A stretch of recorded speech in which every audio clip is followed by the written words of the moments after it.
Медицински център Ортопункт има на разположение 2 апарата за измерване на костна плътност.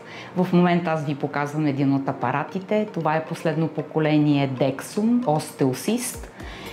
Надежден метод на базата на DEXA.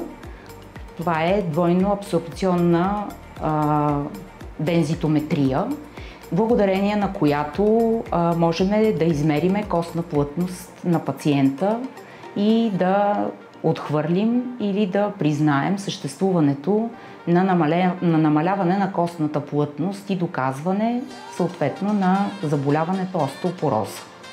Този метод е широко популярен, абсолютно безопасен, може да се прилага на всички хора, включително и на деца, жени и мъже, тъй като с напредването на годините, особено когато жената влезе в менопауза, това е най-рисковия контингент за изследване.